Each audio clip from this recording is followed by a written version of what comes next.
saya Eka Windari dengan ustazah kita Siti Musliha HMD dalam pembahasan realitas merindukan surga. Nah ustazah, tadi pembahasan kita sampai mana tadi ustazah? Iya. Kita lanjutkan. Tadi pembahasannya itu adalah seruan dari Allah di dalam surat Al-Imran 133 ya sampai 136.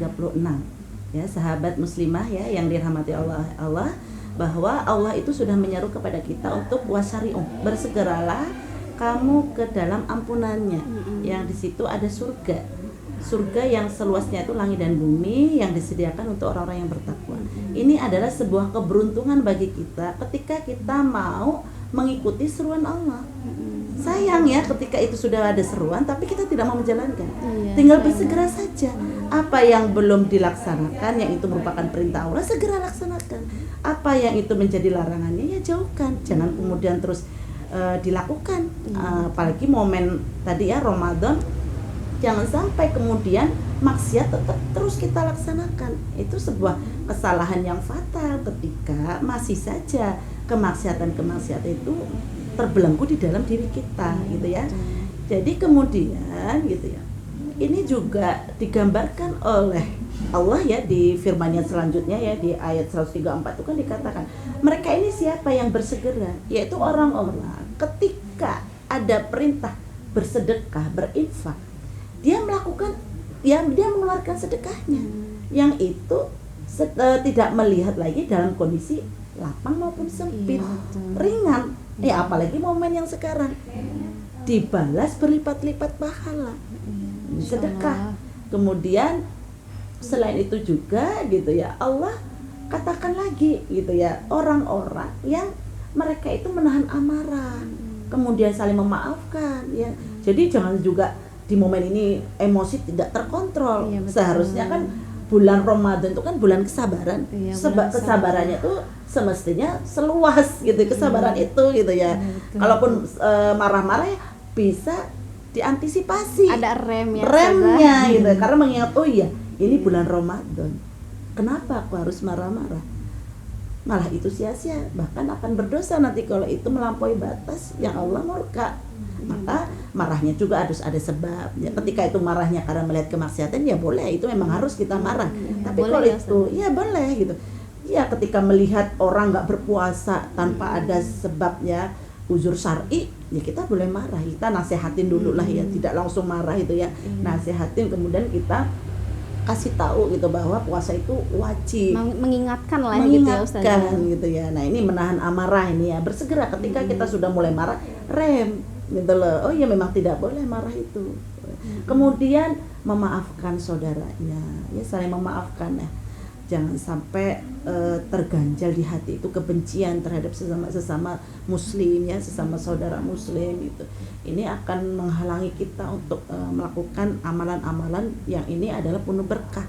Pahalanya jadi nggak sempurna ketika itu masih ada ganjalan hati ya, karena rasa kesel ya, belum bisa memaafkan.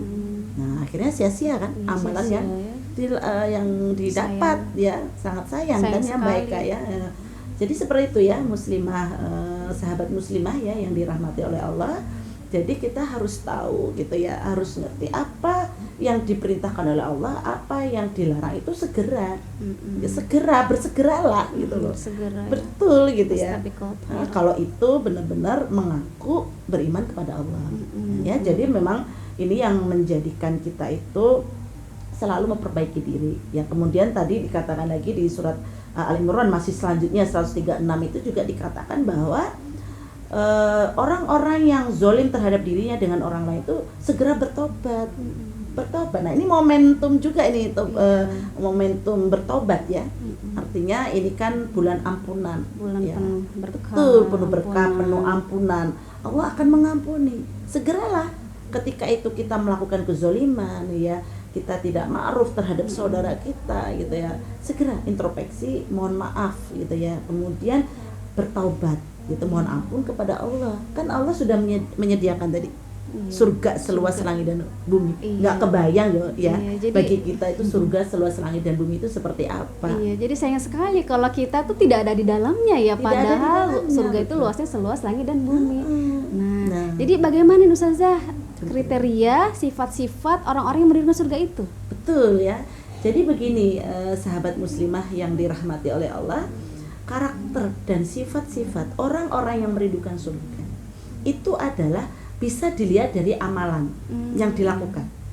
Dia sibuk dengan amal solih. Amal solih itu yang seperti apa? Amal solih itu adalah didasari dengan 2 syarat nih, baik Kak. Niatnya itu adalah ikhlas karena Allah, dan caranya itu adalah benar sesuai dengan syariat Allah. Ini yang didasari oleh dia ya, dengan amalan-amalan yang dia tersibukkan dengan itu ya. Insya Allah semakin memuncak rasa rindu itu untuk ingin menjadi penghuni surga. Penghuni surga, Masya Allah ya, Masya Allah luar biasa. Karena kita begini, yang namanya merindukan surga itu kan belum tentu kita masuk surga ya. Iya betul. Nggak ada jaminan loh. Nggak ada jaminan belum kita ada ya. belum ada jaminan gitu maksudnya. Berbeda dengan yang dirindukan surga. Kalian dirindukan surga udah otomatis masuk surga. Masuk surga. Surganya merindukan dia. Betul gitu.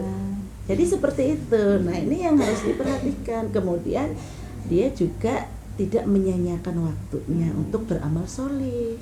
Jadi gimana caranya waktu itu dimaksimalkan untuk beramal soleh.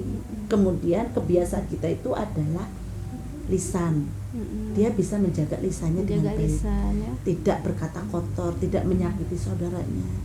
Nah, jadi benar apa yang dinasihatkan oleh Rasul ya di dalam sabdanya itu kan, bahwa orang-orang yang beriman kepada Allah dan Rasul kemudian hari akhir sebaiknya berkata baik atau enggak diam. Oh begitu. Betul ya. Gitu. Jadi kalau memang itu enggak perlu untuk kita ucapkannya, itu bisa menyakitkan saudaranya, sudah diam. Iya betul. Ya.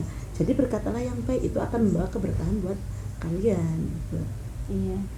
Baik, Ustazah, sahabat muslimah yang dirahmati Allah, jangan kemana-mana, tetap di Bincang Ramadan bersama kita berikut ini.